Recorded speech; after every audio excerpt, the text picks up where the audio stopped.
Bold prediction time. Chapter 11 already. What do you believe is going to happen this season? What are you so confident in that you would bet your own money on it?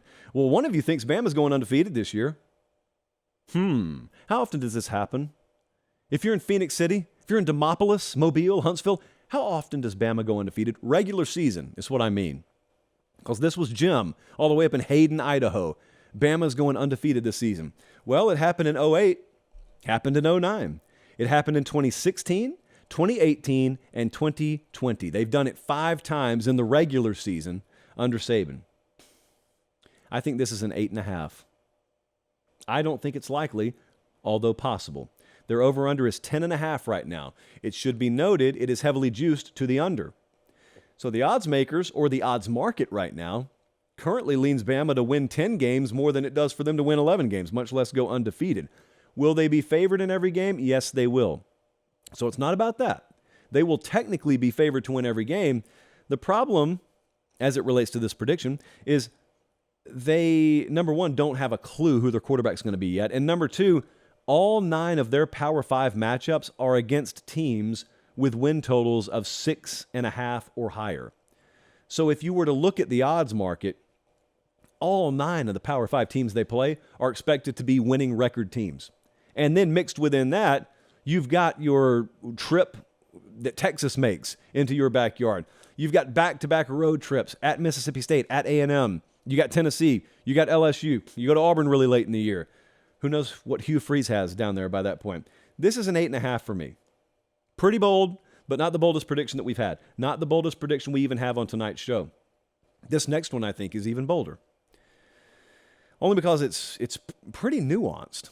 Nebraska, according to Daniel, will have the best record among all teams with first-year head coaches. Nebraska.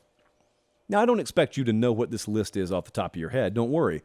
Producer Jesse has compiled it for you. So, of course, you got Matt Rule at Nebraska.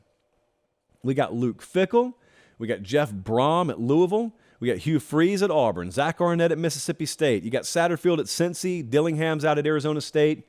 Ryan Walters at Purdue. Get used to the name. Brent Key is down at Georgia Tech. You got Dion at Colorado. And Troy Taylor, tearing it up in recruiting, out at Stanford.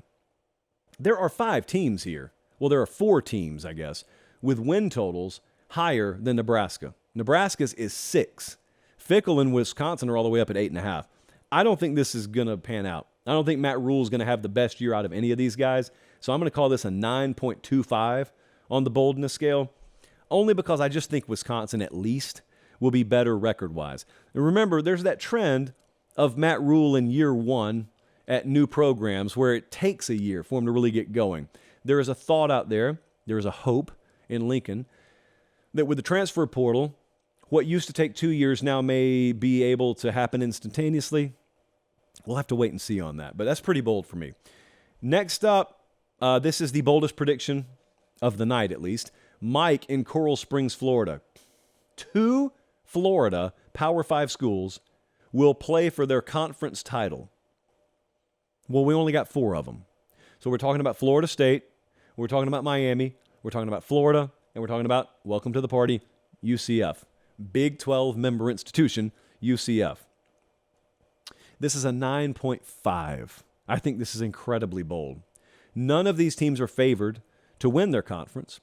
Florida State is favored, I guess, to play in the conference title game. They have the 2nd best odds in the ACC.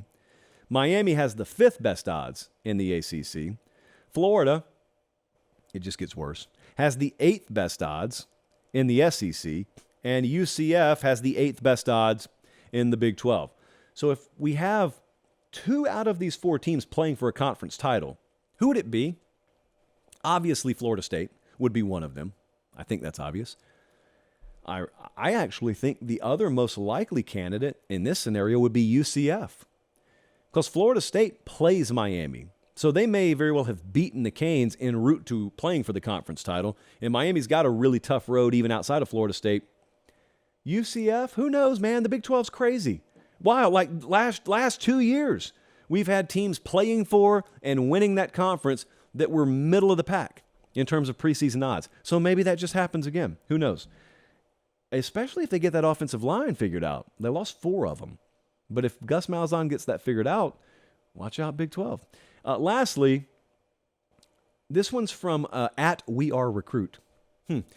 There will only be one undefeated team at the end of the regular season. I put an 8.25 on the boldness scale here.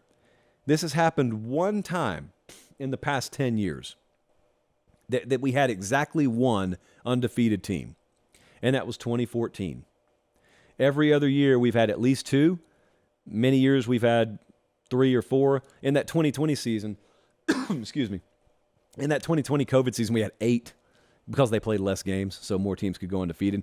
But how would this happen? Well, maybe we don't have any elite quarterbacks out there. Maybe outside of Caleb Williams, maybe no quarterback really turns out to be elite, and maybe on that team, Caleb Williams' team, they don't play defense, so they don't go undefeated either, and maybe we just have like a 2007 season. But outside of that possibility, someone's going undefeated. We're just talking regular season here. We're not talking conference title games. So I'm putting an 8.25 on that one. I love bold predictions. I could do that singular topic for the entire hour or hour and a half of our shows. But that would be irresponsible of me.